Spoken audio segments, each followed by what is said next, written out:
ওয়াক্ত নামাজ কয় ওয়াক্ত? আসসালাতুল খামস, 5 ওয়াক্ত নামাজ। এখানে কিন্তু বড় মজা লুকায়িত আছে। আল জুমআতু ইলাল জুমআহ ওয়া রমাদানু ইলা রমাদান মুকাফফিরাতুল লিমা বাইনাহুন্না ইযা তুলিবাতিল কাবাইর। আল্লাহর হাবিব সরকার মদিনা তিনি বলেছেন, বন্ধু দেখেন নামাজ পড়লে লাভটা কি, মজাটা কি? ফজর পড়ার পরে যোহর পর্যন্ত গ্যাপ আছে না নাই? আছে। যোহরের পরে আসর পর্যন্ত। এখন দিন বড় হচ্ছে, লম্বা হচ্ছে গ্যাপটা। আসরের পরে মাগরিব পর্যন্ত, মাগরিবের পরে ইশা পর্যন্ত একটা লম্বা গ্যাপ। এই যে বন্ধু লম্বা একটা গ্যাপ আমরা পেয়ে গেলাম, গ্যাপের মধ্যে আমরা বন্ধুর বাড়িতে যাই, চা দোকানে যাই, শপিং মলে যাই, কত ধরনের কথাবার্তা হয় কি হয় না? চোখের দৃষ্টি অনেক সময় নোংরা দিকে যায়, চোখের পাপ হয়ে গেছে। অনেক সময় মানুষের মনের অজান্তে গীবত বলে বলে পাপ হয়ে গেছে। এমনি করে করে বিভিন্ন রকমের পাপ যখন হয়ে যাবে, আল্লাহর হাবিব সরকার মদিনা তিনি বলে দিয়েছেন, তুমি যখন 5 ওয়াক্ত নামাজ যখন সুন্দর করে পড়বে, তাহলে তোমার ওই যে 1 ওয়াক্ত নামাজের পরে আরেক ওয়াক্ত এখানে রাসূল একত্রিত করেছেন, 5 ওয়াক্ত নামাজের গ্যাপে গ্যাপে যে অন্যায়গুলো হয়ে যায়, ওই নামাজগুলো পড়ার কারণে গ্যাপের গুনাহগুলো মাফ হয়ে যায়। ওয়াল জুমআতু ইলাল জুমআহ, এক জুমা থেকে আরেক জুমা পর্যন্ত লম্বা একটা সময় আছে না? কথা বলেন না কেন? একটি সপ্তাহের ব্যবধান বন্ধু, কত ধরনের পাপ আমরা করে ফেলি। আমার নবীজি বলে দিয়েছেন, তুমি এই শুক্রবারে জুমার নামাজ পড়েছো, পরের শুক্রবারে আবার জুম্মা পড়েছো, এই যে দুই পাশে জুম্মা পড়ার কারণে মাঝখানের গুনাহগুলো মাফ হয়ে গেছে। এরপরে বলেছেন রমাদানু ইলা রমাদান, এক রমজান থেকে আরেক রমজান পর্যন্ত লম্বা একটা গ্যাপ আছে না নাই? কথা বলেন না কেন? বন্ধু 360 দিনে যদি এক বছর ধরি, তাহলে এই বছরে 30 দিন, ওই বছরে 30 দিন, ধরেন 29 দিন বাদে দিলাম, 60 দিন মাইনাস হয়ে গেল। কয় দিন? আর অবশিষ্ট আছে বন্ধু 60 দিন। কত কি করেছি, কত অন্যায় করেছি। আল্লাহর হাবিব বলে দিয়েছেন, এক রমজান থেকে আরেক রমজানের মাঝখানে যে অপরাধগুলো তোমরা করেছো, ওই দুই দিকের রমজানের কারণে পবিত্র পরিপূর্ণভাবে রাখার কারণে তোমার এক বছরের গুনাহ কাফারা হয়ে গেল। তবে নবীজি বলেছেন, মুকাফফিরাতুল লিমা বাইনাহুন্না ইযা তুলিবাতিল কাবাইর। তবে শর্ত হলো কবিরা গুনাহ থেকে বেঁচে থাকতে হবে, ইচ্ছে করে কবিরা গুনাহ করা যাবে না। সুবহানাল্লাহ। কিতা কিতা খালি ইশারা টিশারা দিতেছেন কেন? কিতা কোন আমার কাছে কিতা ডিনার করবে, সবাই ডিনার করবে, যান যান ডিনার করে আসেন। আরে এটা তো খুব দুর্বল জিনিস। টাইম মতো দুপুরে যদি লাঞ্চ না হয়, সকালে ব্রেকফাস্ট না হয়, রাতে ডিনার না হয়, এটা কিন্তু বেঈমানি করে ফেলে। কি বেঈমানি? দেখবেন গ্যাসে টেসে অবস্থা খারাপ। ঠিক নেই? যান আগে মাজারটা ঠান্ডা করে আইন। ঠিক না? আমার একটা ছোট ভাই আছে, একটু মজা করে কথা বলতো আর কি, এখনো আল্লাহ রাখছে আছে। হাতে পেটে খিদা লাগলে বলতো, মা আমার মাইদের বাড়িতে আগুন লাগছে। অনেকে আমরা বুঝতাম না আসলে কি কয়, আসলে তো মাইদের বাড়ি ইয়ে যায়। ঠিক না? আরো জোরে একটু হাসি টাসি দিতে পারেন না? আরে হাসলে তো হাড়টা ভালো থাকবো। আর আমরা যদি সব সময় যদি ওই পেঁচা দেখছেন নি, পেঁচা দেখেন নাই? আমি দেখছি কিন্তু কি মুখটা ভার করে বসে থাকে গাছের ডালা, এটা দেখলেও মনে হয়েছে মনটা খারাপ হয়ে যায়। ওই সমস্ত ওই শুরুতে যদি থাকেন বেশি দিন বাঁচতেন না। বলে হুজুর এটা কি দেখলেন? মানুষ তো মানুষের জন্য, মানুষ তো আল্লাহ বানাইছে একলা থাকার জন্য না। ঠিক না? তিনি একলা একলা থাকতে থাকতে হাতটা দুর্বল হয়ে স্পট দেয়, জায়গা শেষ। ঠিক না? এই জন্য মাঝে মাঝে একটু হাসি দিবেন। ওয়াজটা কি মজা লাগছে না? আরে মানুষের জীবনকে পরিবর্তন করার জন্য একটা হাদিস শরীফে যথেষ্ট। চমৎকার না? শুধু এই হাদিস শরীফটা মাথায় যদি রেখে দিতে পারেন, তাহলেই হয়ে যাবে জীবনটা ধন্য। আর জোরে বন্ধুরে আমার, আমি আরেকটা মজার জিনিস আপনাদের সাথে আমি যুক্ত করব। এখন কি শীতকাল তো চলে, প্রচন্ড ঠান্ডা। আজকে মা সকালবেলা মাত্র ছিল 9 ডিগ্রি সেলসিয়াস। একেবারে খারাপ অবস্থা আমাদের দেশের জন্য বন্ধু। আমরা পানি মাটির মানুষ, আমরা কিন্তু ইউরোপিয়ানদের মতো না। ঠিক না বন্ধুরে আমার? হযরত আবু যর রাদিয়াল্লাহু তাআলা থেকে হাদিস কানা বর্ণিত, তিনি বললেন নবীজি শীতের দিনে বের হলেন মাকে সঙ্গে নিয়ে। ওনাকে সঙ্গে নিয়ে যখন বন্ধু বের হলো, বের হওয়ার পরে দেখতে পাইলেন গাছের পাতাগুলো বিরামহীন ভাবে ঝরে ঝরে পড়ছে।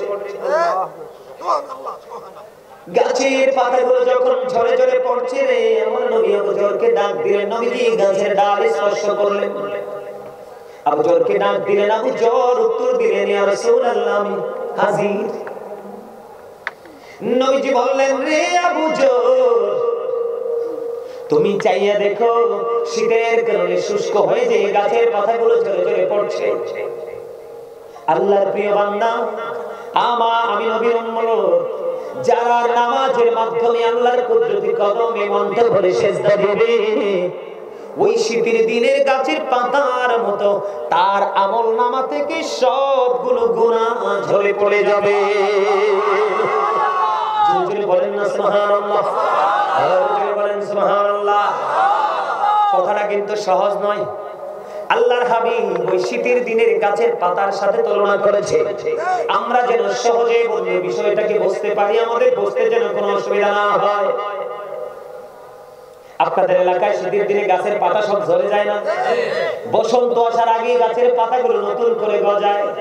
বসন্তের হাওয়া যখন গায়ে লাগে বন্ধু, তখন কিন্তু আমাদের অনেক মজা লাগে। তখন শীতও থাকে না, গরমও থাকে না। দেখছেন নি পুরনো গাছের পাতাগুলো ময়লা ছয়লা নোংরা দেখা যায়। এগুলো ঝরে যখন পড়ে যায়, নতুন যখন পাতাগুলো গজায়, গাছটাকে দেখতে অনেক অনেক বেশি মায়া লাগে। বন্ধু কাশিমপুর পূর্ণের মানুষ, তুমি যখন নামাজ পড়বে বন্ধু, নামাজ পড়ার পরে ঠিক তেমনি ভাবে তোমার আমলনামা থেকে সব নোংরামি দূর হয়ে যাবে। তখন তোমার সব কিছু পবিত্র হয়ে যাবে। তোমাকে দেখতে সবার কাছে বড় মায়া লাগবে। তোমার চেহারাটা হয়ে যাবে নূরানি। জোরে জোরে সুবহানাল্লাহ। বন্ধুরে আমার, হযরত আবু হুরায়রা রাদিয়াল্লাহু তাআলা থেকে হাদিস বর্ণিত, আপনারা আমার প্রাণের নবী তিনি বলে দিয়েছেন, তোমাদের বাড়ির আঙিনায় যদি একটা পুকুর বা নদী থাকে, কি থাকে? পুকুর বা নদী থাকে, তোমরা যদি দৈনিক 5 বার গোসল করো, তোমাদের শরীরের মধ্যে কোনো ময়লা থাকবে না। ঠিক তেমনি ভাবে উম্মত, তোমরা যদি রে আল্লাহ রাব্বুল আলামিনকে ভালোবেসে এবং ভয় করে যদি তোমরা 5 ওয়াক্ত নামাজ যদি যথাযথ নিয়মে যদি তোমরা 5 ওয়াক্ত নামাজ পড়তে পারো, তাহলে তোমার আমলনামা থেকে সবগুলো গুনাহ ঝরে পরিষ্কার হয়ে যাবে। আমি আপনাদেরকে বলি, আমাদের দামটা কত, আমাদের মর্যাদাটা কত, আমাদের পাওয়ার কত বন্ধু। ঈসা রুহুল্লাহ আমাদের নবীজির আগের নবী ছিলেন, পৃথিবীতে তিনি বিচরণ করেছেন। ঈসা রুহুল্লাহ একদিন বন্ধু রাস্তা পথে হাঁটতেছেন। হাঁটার সময় হঠাৎ করে ওনার সামনে বন্ধু প্র্যাকটিক্যালি একটা দৃশ্য ওনার চোখের সামনে পড়ল। দৃশ্যটা কি? দৃশ্যটা হলো বন্ধু, তিনি নজর দিয়ে দেখলেন একটা পাখি। পাখিটা একবার তার শরীরটাকে ধুলাবালির মধ্যে বন্ধে নোংরা করে ফেলছে। আমি एग्जांपल যদি দেই, আপনারা গ্রামের মধ্যে মুরগি এবং মোরগকে দেখেন, দেখবেন মাটি আপনারা একবারে উঠাইতে উঠাইতে গর্ত করে ফেলে, তার পুরো শরীরটাকে দেখবেন একবারে বালুময় করে ফেলে, একটু দূর দিয়ে ঝাড়া দিয়ে পরিষ্কার করে আসেনি। ঠিক তেমনি ভাবে বন্ধু ঈসা নবীজি দেখতে পাইতেছেন, ঈসা রুহুল্লাহ একটা পাখি একবার তার শরীরটাকে ময়লা করছে, আরেকবার বন্ধু তিনি ওই পানির মধ্যে গিয়ে গোসল করতেছে, ধাপ দিয়ে ধাপ দিয়ে। একবার ময়লা করলেন, গোসল করলেন, আরেকবার ময়লা করলেন, গোসল করলেন, আরেকবার ময়লা করলেন, গোসল করলেন, নিয়ে করে করে 5 বার। ঈসা রুহুল্লাহ আশ্চর্য হয়ে গেল, কি রে এটার মানেটা কি? আশ্চর্য ধরনের দৃশ্য দেখতে পাচ্ছি। তখন আল্লাহর হাবিব আল্লাহ রাব্বুল আলামিন আল্লাহর নবীর কাছে সমাধান পাঠিয়ে দিলেন, ফেরেশতা পাঠিয়ে দিলেন। ফেরেশতা এসে আল্লাহর নবী ঈসা রুহুল্লাহকে ডেকে বলেন, নবী গো, ও নবী, আপনার চিন্তা করার কোনো কারণ নেই, টেনশন করার কোনো কারণ নেই।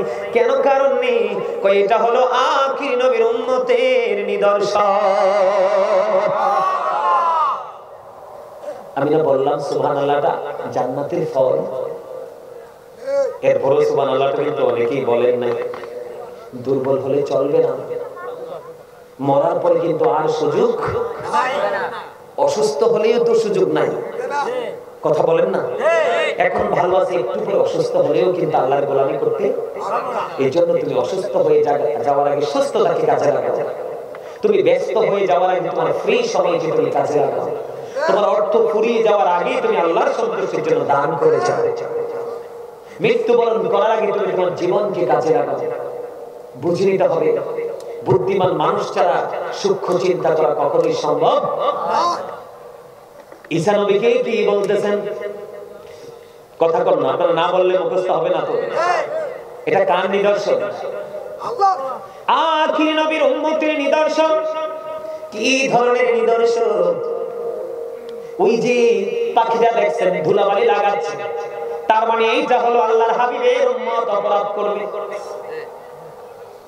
অপরাধটা করার পরে যখন তিনি হাইয়া আলাস সালাম মসজিদে শুনবেন, নামাজের জন্য হাইয়া আলাল ফালাহ শুনবে, তখন তিনি পাগল পারা হয়ে ওনার অপরাধের কথা তিনি চিন্তা করবে না। মসজিদে গিয়ে আল্লাহর কুদরতি কদমে সিজদা দিবে। সিজদাটা দিতে দেরি রে, তার আমলনামা থেকে গুনাহগুলি ঝরে যেতে দেরি করবে না। তার মানে হলো দুলাবালি মানে হলো অন্যায়, পাপ অপরাধ। গোসল মানে হলো গুনাহ থেকে মুক্তি, নামাজ। এমনি করে করে প্রতিদিন তুমি যখন অপরাধ করবে বন্ধু, অপরাধের কথা ভয় করে বলে আমি পাপী, এটা মনে করি তুমি কখনোই মসজিদ থেকে দূরে থেকো না, নামাজ পড়তে চলে যাবে। বন্ধু আমার দিকে তাকান, ছোট্ট একটা হাদিস আমি ব্যতিক্রমী ঢুকাই।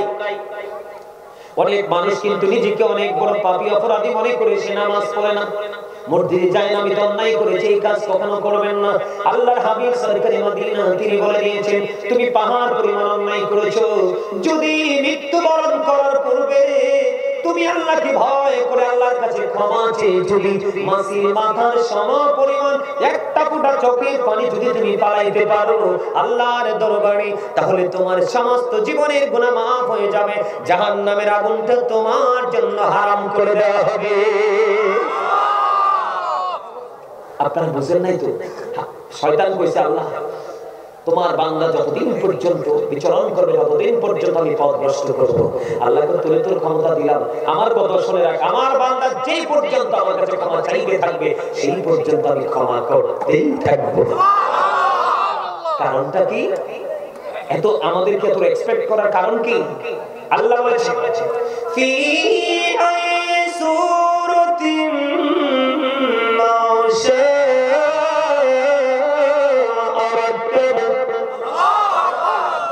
আরে আমরা লইও ওয়াজ করতেছি আল্লাহ, আর সুবহানাল্লাহ তো এখনো বন্ধ রাখছেন ব্যাপারটা।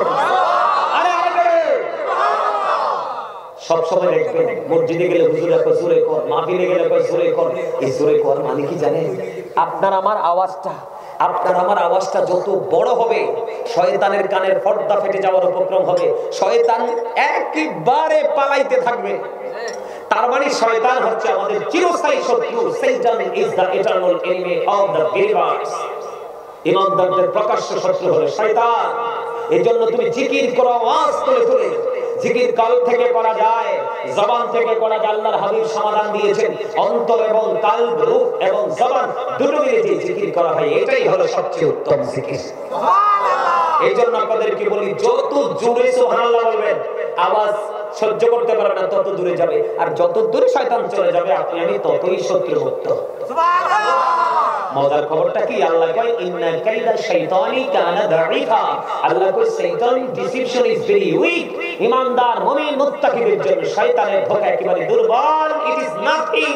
হাজার চেষ্টা করলেও সে যুবক হোক বা বৃদ্ধ হোক, সে যদি আল্লাহ যদি তাকে কবুল করে নেয় তাকে হাজার বাধা দিয়ে আটকাতে পারবে না।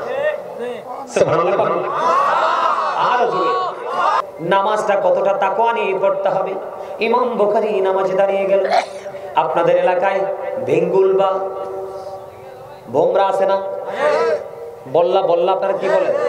একটি হচ্ছে কালো, আরেকটি হচ্ছে হলুদ। হলুদের তুলনায় কালোটা বেশি ভয়ঙ্কর, দেখতে একটু হিংস্র লাগে, আছে না নাই? ইমাম বুখারী তিনি যখন বন্ধু নামাজে দাঁড়িয়ে গেল, নামাজে দাঁড়িয়ে যাওয়ার পর ওনাকে বিষাক্ত পোকার কামড় দিলেন। এই পোকাগুলোর কামড় খাইছেন কিনা জানি না, আমি খাইছিলাম। অত্যন্ত বিষে ভরা এদের দাঁত। এত বিষাক্ত কামড় দিলে বিষের যন্ত্রণা সহ্য করা যায় না। আমাদের এলাকাতে কালোটার কামড়ে একজন বৃদ্ধা ডাক্তারের কাছে নিয়ে যাওয়ার আগে বন্ধু ইন্তেকাল করেছেন। ইন্না লিল্লাহি ওয়া ইন্না ইলাইহি রাজিউন। আমার নিজের চোখে দেখেছি, প্র্যাকটিক্যালি। এতটা বিষাক্ত বন্ধ। ইমাম বুখারী নামাজে দাঁড়িয়ে গেলেন, তিনি নামাজ পড়তেছেন, নামাজ পড়া শেষ হয়ে গেল।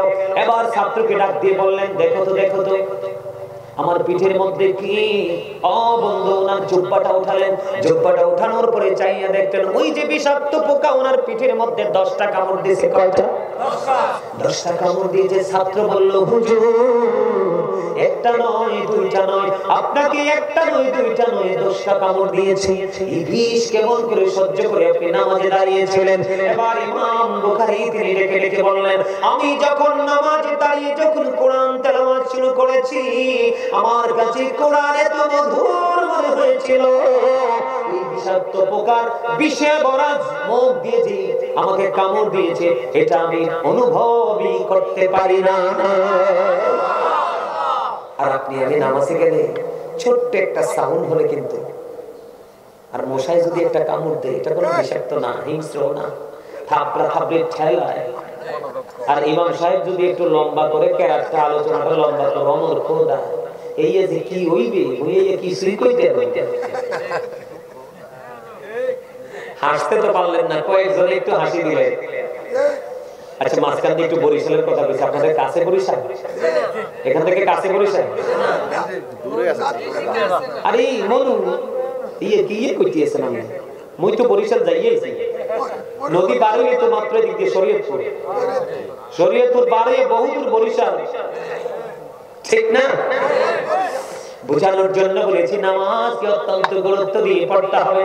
আমরা নামাজ পড়ি ঠিকই, কিন্তু আমাদের আরেকটা অসচেতনতা আছে, বলবো। আপনারা আমার ঘরের মধ্যে কত দামি দামি পাঞ্জাবি আলমারিতে তাও করে রেখে দিয়েছি, কিন্তু নামাজে নেই না। জিন্স প্যান্ট, শর্ট গেঞ্জি, শর্ট শার্ট পরে যাই, কিন্তু আপনারা জানেন না লম্বা জামা পরে নামাজ পড়া একটা অতিরিক্ত সুন্নাত। যে ব্যক্তি একটা সুন্নাত, মৃত সুন্নাতকে জিন্দা করে দিবেন, তাকে দেখে দেখে অন্য কেউ এই মৃত হারিয়ে যাওয়া সুন্নাতকে আবার তারা জাগ্রত করবে। ওই ব্যক্তির আমল নামায় 100 শহীদের মর্যাদা দিয়ে জান্নাতে ঢোকানো হবে। রাসূলের সুন্নাতকে ছোট করার কোনো সুযোগ নেই। ফরজ তো শুধু সাময়িক অল্প কিছু কিছু, আর পুরো জীবন জুড়ে সুন্নাত নফল আমাদেরকে আপন করে ঘিরে রেখেছে। ইসলামের প্রথম খলিফা হযরত আবু বকর সিদ্দিক রাদিয়াল্লাহু তাআলা আনহু, ওনার জীবনী থেকে আপনাকে একটা মেসেজ দিব, করে শুনেন।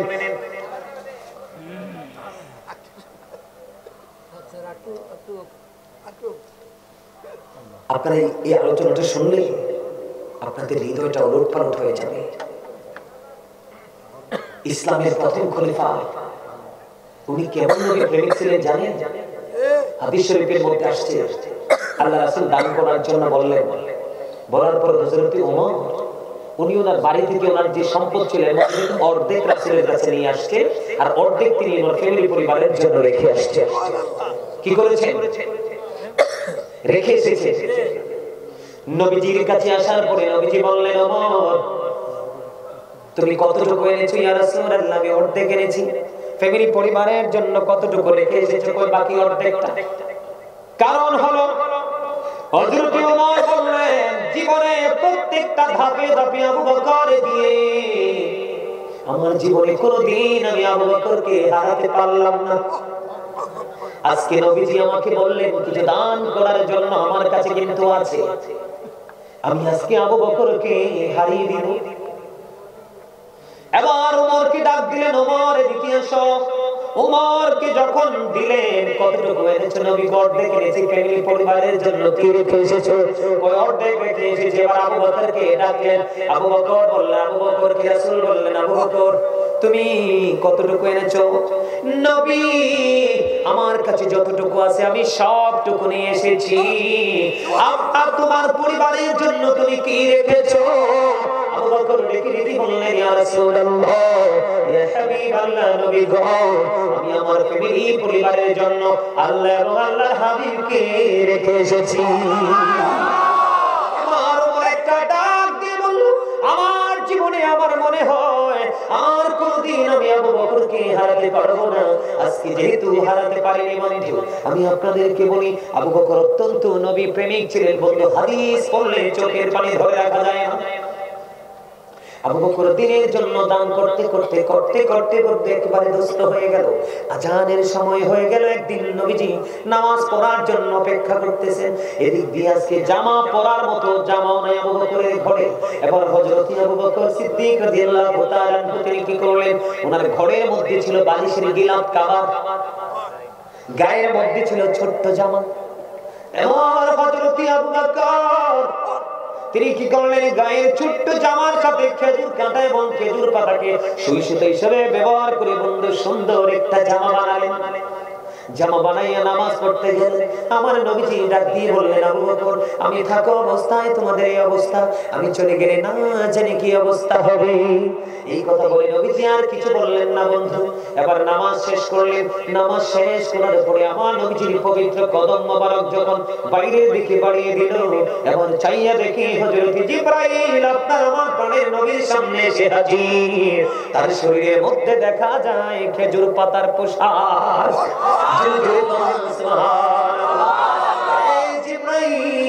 আমি ভাই জিবরাইল, আপনি যখন আমার কাছে আসেন আমি আপনার দেখতে পাই আপনার পরনে জান্নাতি পোশাক শোভা পায়। আজকে কেন গো আপনার পরনে খেজুর পাতার পোশাক দেখা যায়?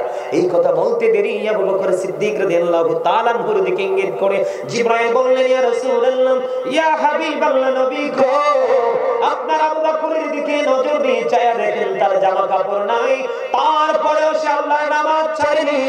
আপনি নবী মসজিদে অবস্থান করতেছেন সেটা সহ্য করতে পারে না। সে যে জামার সাথে বালিশের গিলাফ জোড়া লাগাইলো, জোড়া লাগাইয়া ধৌত করে নামাজে আসতে নবী দেরি হয়ে গেছে। এদিক দিয়ে আল্লাহ রাব্বুল আলামিন আসমানের সকল ফেরেশতাদেরকে ডেকে ডেকে বললেন, ফেরেশতারা রে, তোমরা জমিনের দিকে নজর দিয়ে চায়া দেখো, আমার আবু বকর জীবনের সমস্ত সম্পত্তি বিলিয়ে দিতে দিতে দিতে দিতে একেবারে দুস্থ হয়ে গেল। আজকে নামাজে যাওয়ার মতো পর্যন্ত কোনো পোশাক নাই রে। তারপরে আমার আবু বকর থেমে থাকেনি, নিজের গায়ে ছোট্ট জামার সাথে বালিশের গিলাফ যুক্ত করলো, খেজুর কাঁটা এবং খেজুর পাতা যুক্ত করে তোমরা সকল আসমানি ফেরেশতাকে আমার আবু বকরের সম্মানার্থে খেজুর পাতার পোশাক পরে নাও। যদি তোমরা কেউ খেজুর পাতার পোশাক পরতে আপত্তি করো, আমি তোমাদেরকে ফেরেশতাদের দপ্তর থেকে নামাতে বাধ্য হব। জিবরাইল বললেন, ইয়া রাসূলুল্লাহ, ইয়া হাবিবাল্লাহ, নবী গো, আল্লাহ রাব্বুল আলামিনের এই কঠোর হুঁশিয়ারি শুনতে দেরি আসমানের সকল ফেরেশতারা আজকে খেজুর পাতার পোশাক পরে দিয়েছে। নামাজের মর্যাদা, নামাজের কদর, নামাজের ইজ্জত আপনি আমি নামাজ পড়ার পরে সুদ ছাড়তে পারি না, ঠিক না? আপনাদের এলাকায় সুদ আসেনি? তো এই কার জন্য করলাম? আসলে ভাইজান আপনি কি রাইট বলছেন? নাউজুবিল্লাহ, নাউজুবিল্লাহ। আমি এতক্ষণ এই সময় কাকে দিলাম? শুনেন, বুখারী শরীফের মধ্যে এসেছে হাদিসখানা। আমার দিকে তাকান, আমার দিকে তাকান না, আপনারা রাগ করবেন না, আমি আপনাদেরকে বাঁচার রাস্তা দেখাই। এদিকে তাকান, যা করেছেন করে ফেলেছেন, আগামীকালকে থেকে নিজেকে শুধরানোর চেষ্টা করবেন। কারণ কি জানেন? আল্লাহ রাব্বুল আলামিন পবিত্র কালামে হাকিমে সূরা আলে ইমরানের 185 নম্বর আয়াতের শেষ অংশে আল্লাহ বলেছেন, ওমাল হায়াতুদ দুনিয়া ইল্লা মাতাউল গুরুর, এই দুনিয়ার জীবন, এই পৃথিবীর জীবন একটা ধোঁকা, প্রতারণা। কে বললেন? আচ্ছা আমি বলি আপনাদেরকে, আপনারা কিন্তু আসলে আমার সাথে কি আবার কেউ ঝগড়া লাগবে? ঝগড়া করবেন? যদি ঝগড়া করেন তাহলে কিন্তু আমি বলবো না। যদি বলেন হুজুর আপনি আমাদের আজকের জন্য আমাদের উপদেষ্টা হিসেবে আমি আপনাকে গ্রহণ করে নিয়েছি, আপনার যা বলার বলেন। আমি কিন্তু গতকালকে শুনেন, গতকালকে একটা প্রোগ্রাম করেছি আমাদের শহরে, ওই যে আমার সাথে আমার একটা পিচ্চি ছিল। আচ্ছা বলে আলেমরা কি সত্যের প্রতীক না? তবে সব আলেম কিন্তু সঠিক না। কিছু কিছু আলেম দিয়ে কিন্তু জাহান্নাম উদ্বোধন করবে আল্লাহ। যারা জেনে বুঝি রাসূলকে ছোট করেছে, খাটো করেছে, রাসূলকে বেইজ্জত করেছে, সে কিন্তু নামাজ জীবনভর পড়েছে, রুকু সারা জীবন করেছে, মেসওয়াক করেছে, কোরআন তেলাওয়াত করেছে, দান সদকা করেছে, অনেক বড় মুফতি, কিন্তু সে দুটো খাটার পরে কি হয়ে যাবে? জাহান্নামে যাবে। কারণ নবী চিনতে পারেন নাই। আল্লাহ কয় আমি যেই যার মাধ্যমে তোমাদের কাছে নিজেকে পাঠালাম তোমরা তাকেই তো অস্বীকার করেছে, ছোট করেছে। আমি বলেছি মর্যাদা দাও, সর্বোচ্চ সম্মানের আসনে আমার হাবিবকে বসাও। তুমি নিজে পাওয়ার খাটিয়ে নিজের মতো করে রাসূল সম্পর্কে যত নিচু করা যায় তত করেছে। শুনেন, আমাদের মধ্যে কিছু মানুষ আছে, আপনারা রাগ যদি করেন আমি কিছু করতে পারবো না। শুনেন, আচ্ছা আমাদের মধ্যে এমন কিছু উচ্চ শিক্ষা শিক্ষিত জেনারেল লাইনে এমন কিছু পণ্ডিত যাদেরকে আমি বলি অভিশপ্ত পণ্ডিত, কালকে ডাক্তার, কি বড় ডাক্তার, নাম বললে আপনারা চিনে ফেলবেন। নাম বলবো না, কারণ সরাসরি যদি নাম বলি গীবত হয়ে যাবে। নামটা আমি হাইড করে রাখলাম, আমার দিকে তাকান। সে কত বড় বেয়াদব, সে নাকি তাফসীর করে। তখন আমি বললাম যে আপনি কিভাবে তাফসীর করেন? বাংলা তরজমা সমিতি উঠেছে, রাইট, আপনি কিভাবে বুঝবেন? আপনি তো আরবি যে ক্লাসে যে গ্রামার পড়ানো হয়, নাহু সরফ পড়ানো হয়, মিজান মুসাইব পড়া হয়, এগুলো তো আপনি জীবনেও পড়েন নাই। এখানে আলেম আছেন না আপনারা? মিজান মুসাইব কি পড়ছে? কোনোদিনও তারা পড়ে নাই। তারা পড়ছে কি? সায়েন্টিফিক গবেষণা তারা করে ডাক্তার হয়েছে, তাই না? আপনারা বলেন বাংলা ব্যাকরণ না বুঝলে কিন্তু আপনি বাংলা বুঝতে পারবেন না, ইংলিশ গ্রামার না জানলে কিন্তু আপনি ইংলিশ বুঝবেন না। হয়তো বা 2-4টা সেন্টেন্স ইউজ করতে পারবেন সহজ যেগুলো, কিন্তু আপনি ডিপে ঢুকতে পারবেন না।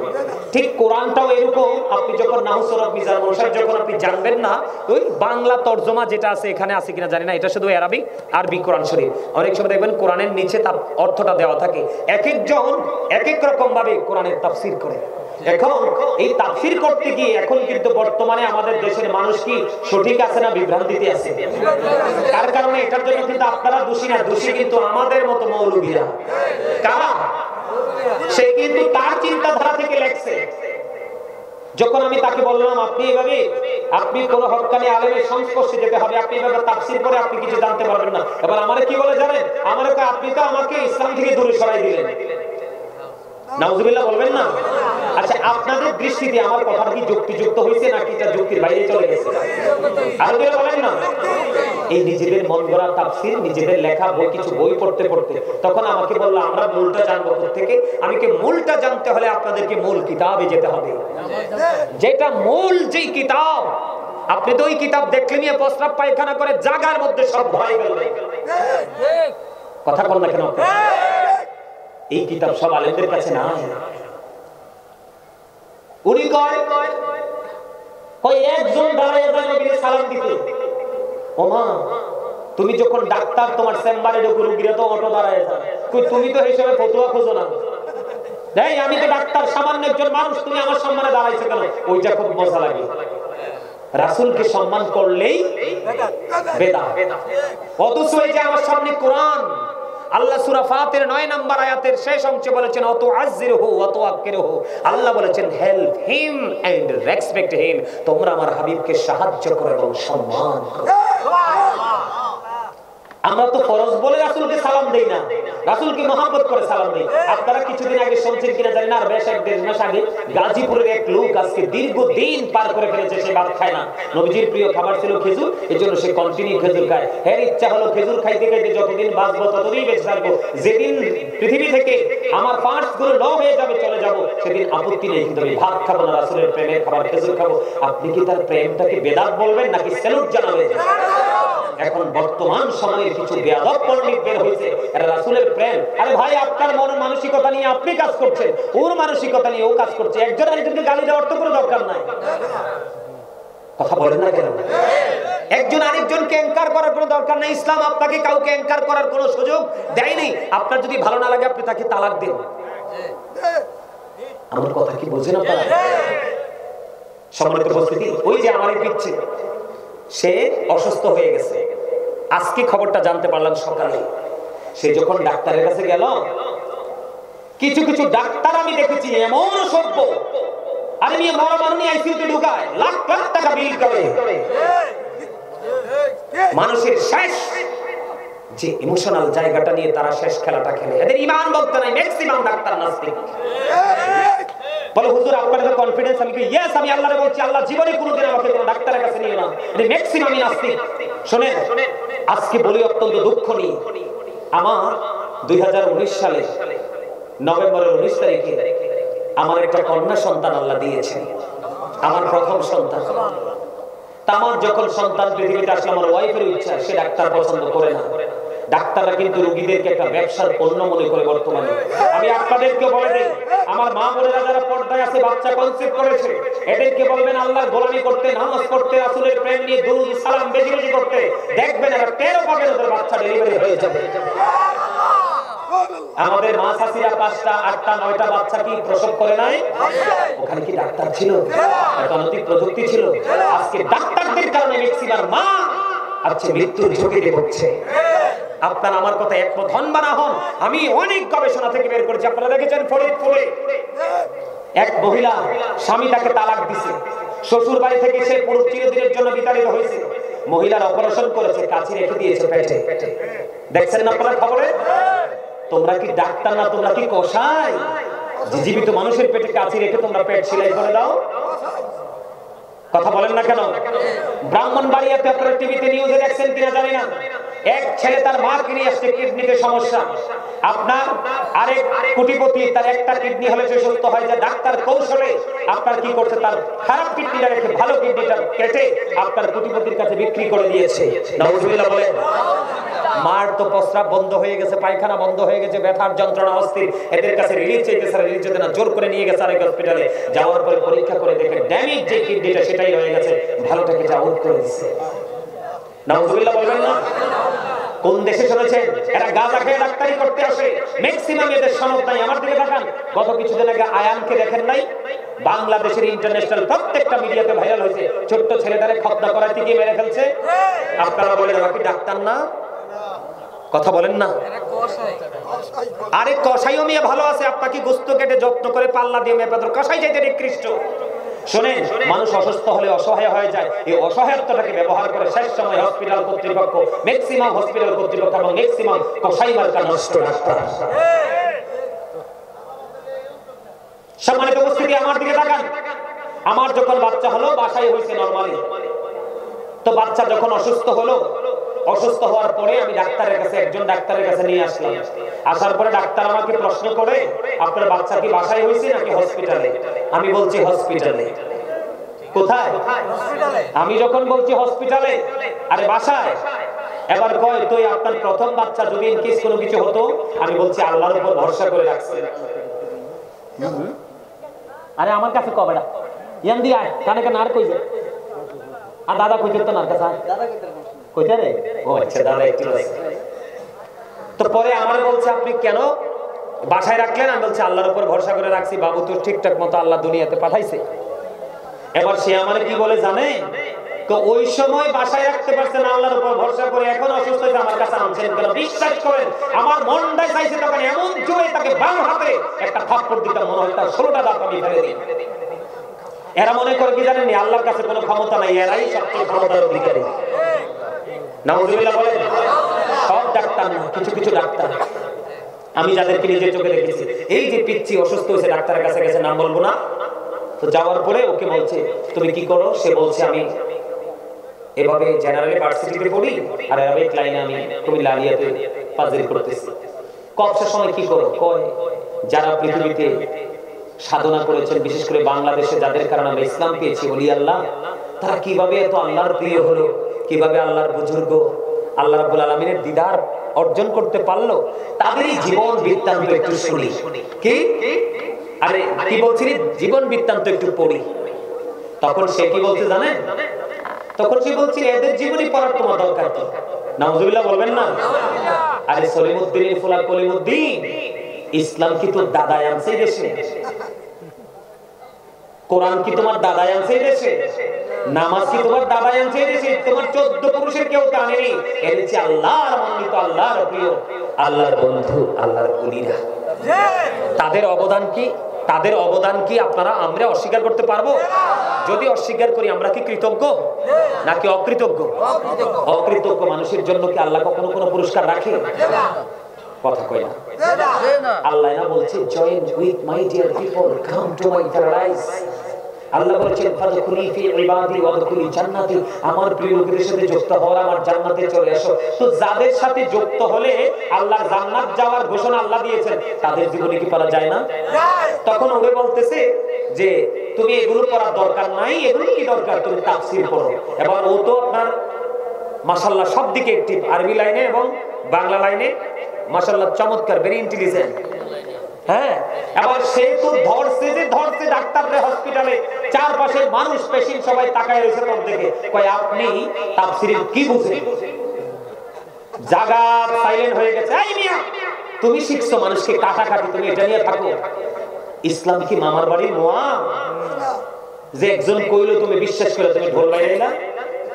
যখন বলছে আপনি তাফসীরের কি বুঝেন, গ্রামার কি বুঝেন, সে জায়গা সাইলেন্ট। যা প্রেসক্রিপশন দিছে, টাকা দিছে, ওষুধ নিছে, হ্যাঁ নিয়ে কইতেছে এই বেয়াদবের ওষুধ খাইলে আমি ভালো হইতাম না, সব ওষুধ নিয়ে ডাস্টবিনে ঢেলে দিছে। আলহামদুলিল্লাহ বলবেন না? আরে আরো জোরে করেন আলহামদুলিল্লাহ। কই এই বেয়াদবের ওষুধ খাই আমার লাভ হইতো না, এর চেয়ে বড় কোন আল্লাহর ওলির সুহবতে যাই। আল্লাহ রাসূল বলেছেন সুরুল মুমিনুনা শিফা, আল্লাহর ওলিদের জুতা খাও তুমি সুস্থ হয়ে যাবে, রাসূল বলেছেন। তবে তোমার ঈমানটা যদি সলিড থাকে। দাদা এইয়া ঠিক আছে তো? হ্যাঁ, আমার কথা কি আপনাদের কাছে ভালো লাগছে? মনের দুঃখ নিয়ে কথা বলছি। তুমি নিয়ে শিখছো মানুষকে কিভাবে জবাই করা যায়, এটা নিয়ে খাও না।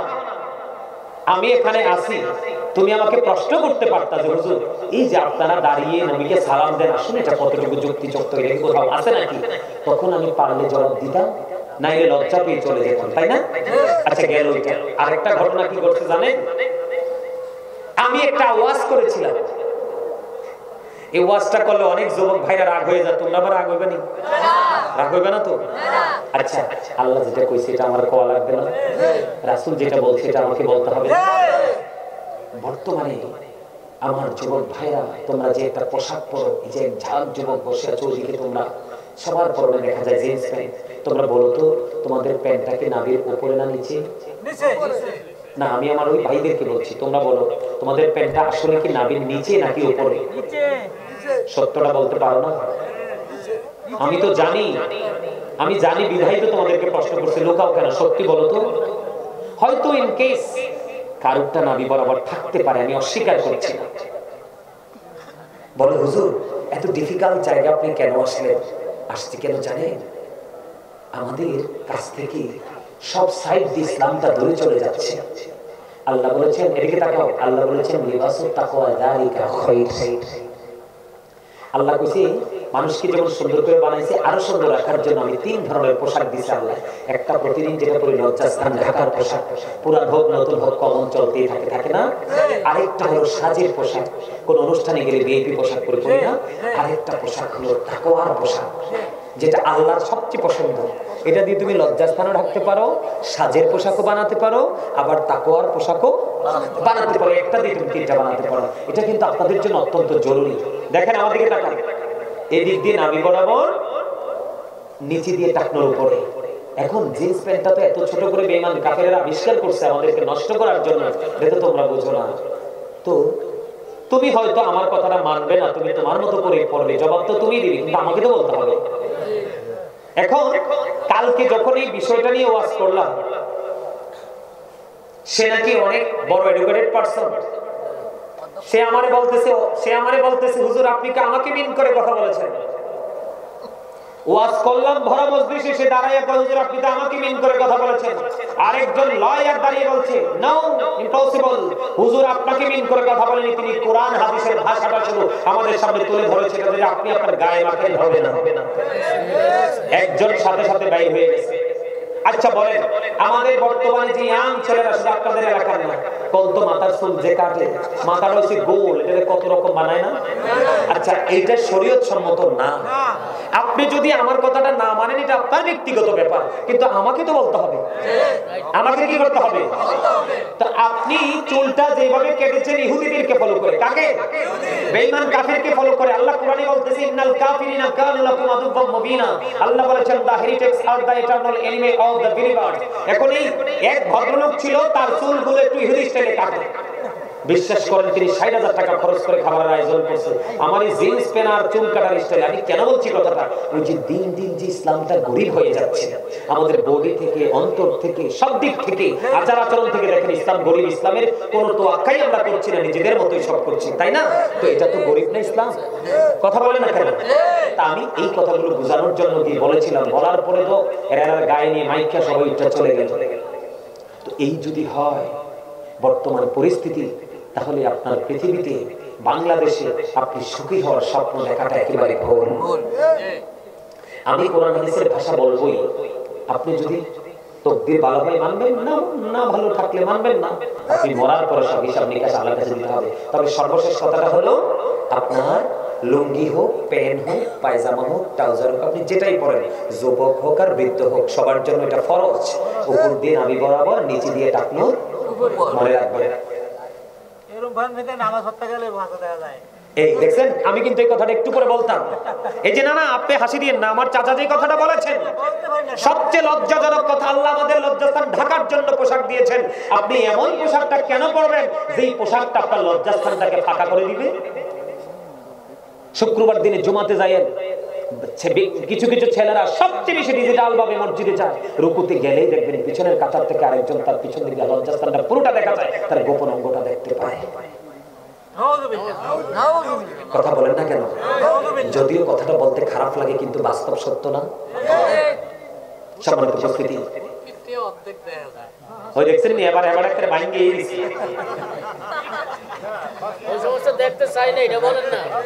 আচ্ছা, আপনারা কি আগামী দিন থেকে এই ইসলাম বিরোধী, আল্লাহর যেটা পছন্দ না, রাসূলের যেটা পছন্দ না, এই পোশাকটা কি পরবেন? আমি বিশেষ করে যুবকদেরকে অনুরোধ করবো, তোমরা শোনো। আমি আমাদের কুমিল্লা নিউ মার্কেটের সামনে একটা লাইব্রেরিতে গিয়েছিলাম, আমার পছন্দের একটা বই কেনার জন্য। তো যাওয়ার পরে কথা বলতে বলতে বলতে এক পর্যায়ে লাইব্রেরির মালিকটাও তিনি খুব আন্তরিক, মুরব্বী, দাঁড়িয়ে আছে। তো কথা বলতে বলতে একটা পর্যায়ে আমি জিন্স প্যান্টটার কথাটা বললাম যে আমরা কি তাকাবো নারীদের দিকে, পুরুষদের দিকে তাকাতে পারি না, তারা লজ্জাস্থান সামনে দেখা যায়, পিছনেও। তো জিন্স প্যান্টটা কেন বললাম মেইন করে, কারণ এই প্যান্টটাই বেশি আমাদেরকে ক্ষতি করে, অন্যান্য পোশাক কিন্তু আমাদেরকে ক্ষতি করে না, এই জন্য এটাকে মেইন করে বলছি।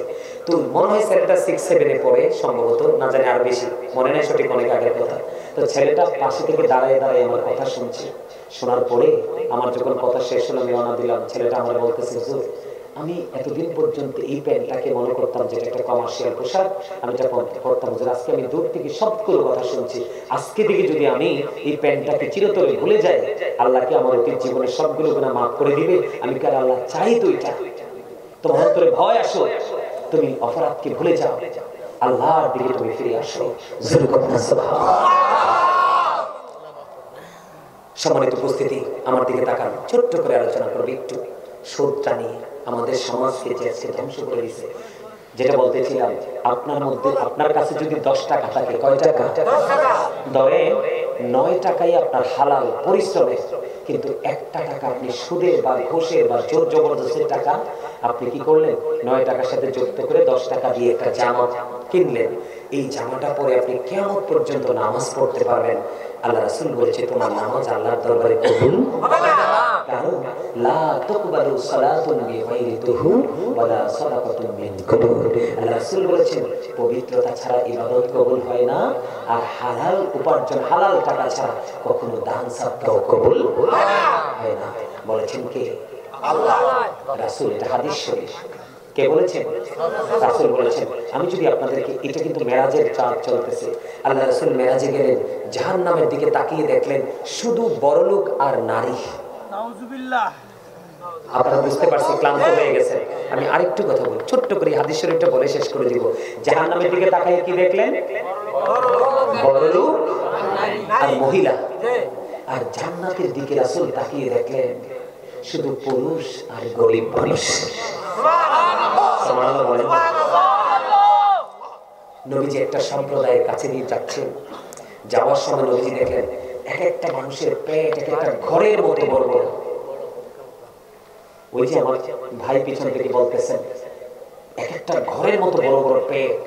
নবীজি ইসলামটা 100% আছে, ইসলাম আজকে লাঞ্ছিত অপমানিত। এই পৃথিবীর কিছু পতিত সুদকে ঘোষকে মানুষের গলায় ছুরি চালিয়ে টাকা উপার্জন করে বড়লোক হয়েছে, ওই সমস্ত নষ্ট মানুষগুলোর দ্বারাই আজকে ইসলাম লাঞ্ছিত। ঠিক কিনা বলেন? ইসলাম আজকে অপমানিত। কথা বলেন না কেন?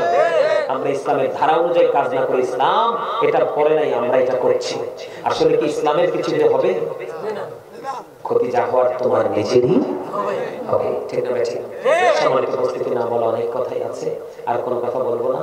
তবে সর্বশেষ একটা কথা বলবো, যিনি অপরাধ করে আপনি জানেন বুঝেন, অপরাধী জানার পরেও তার কাছ থেকে 500 টাকা অথবা বাজারের দিনে 1 ব্যাগ বাজার অথবা গরু বাটা দিলে আধা কেজি গোস্ত অথবা যে কোনো সুবিধা, আপনার বাড়ির এঙ্গিনে অসুবিধা, সেই অবশ্যই সমস্যাটাকে সমাধান করে দিল।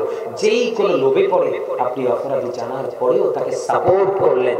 আল্লাহ রাসূল বলেছেন, হাদিস শরীফের মধ্যে এসেছে, তুমি জানার পরে বোঝার পরেও তুমি তাকে সাপোর্ট দিয়েছো, তুমি আর মুসলমান নেই, তুমি সঙ্গে সঙ্গে মুসলমান থেকে তুমি খারিজ হয়ে গেছো। আর যখন সম্মানিত উপস্থিতি, এই জন্য বলেছি আমাদের মাঝে অনেক অন্যায় অপরাধ জুলুম বিচার হচ্ছে, আমরা কিন্তু সেগুলো যে কত বড় অন্যায় আমরা সেটা জানি না। আপনার মুখ এবং হাতের ক্ষতি থেকে যদি আপনার সমাজের মানুষ বেঁচে থাকে তাহলে আপনি 100% মুমিন। আর যদি আপনার সমাজের কেউ বেঁচে থাকতে না পারে তাহলে আপনি মুমিন না। সম্মানিত উপস্থিতি, আর আলোচনা করবো না, একটু জিকির করবো, জিকির করে একটু রাসূলকে সালাম দিয়ে মুনাজাত দিয়ে আজকে প্রোগ্রাম শেষ করে দেব। তাবারুক আছে? তাবারুক আছে? তাবারুক নাই? আলহামদুলিল্লাহ, আলহামদুলিল্লাহ। তাবারুক না থাকার পরে আপনার এত মানুষ উপস্থিতি, আপনাদেরকে আসলে ধন্যবাদ দেওয়ার ভাষা নেই। আপনাদের জন্য প্রাণ ভরে দোয়া করব, আল্লাহ যেন সবাইকে কবুল করে নেয়। সকলে বলেন আমিন। আমি একটু জিকির করি, আপনারা আমার সাথে একটু জিকির করেন। আমার আল্লাহ আল্লাহ আল্লাহ লা ইলাহা ইল্লাল্লাহ, আল্লাহ আল্লাহ আল্লাহ লা ইলাহা ইল্লাল্লাহ, আপন নূর দিয়া আল্লাহ করিয়াছি আরশের পরে কুরসির তরে রাখিলেন গোপন নবীজি। আল্লাহ আল্লাহ আল্লাহ লা ইলাহা ইল্লাল্লাহ, আল্লাহ আল্লাহ আল্লাহ লা ইলাহা ইল্লাল্লাহ। মন চায় আমার চাই যে শুধু যেতে মদিনা, হায়রে অবুঝি মনির বোঝাই যত সে তো বোঝে না নবীজি। আল্লাহ আল্লাহ আল্লাহ লা ইলাহা ইল্লাল্লাহ, আল্লাহ আল্লাহ আল্লাহ লা ইলাহা ইল্লাল্লাহ। না জানি তো বাইতে নৌকা, না জানি সাঁতার, হায়রে দয়া করে পার করিও জাহান্নাম মাঝার নবীজি। আল্লাহ আল্লাহ আল্লাহ লা ইলাহা ইল্লাল্লাহ, আল্লাহ আল্লাহ আল্লাহ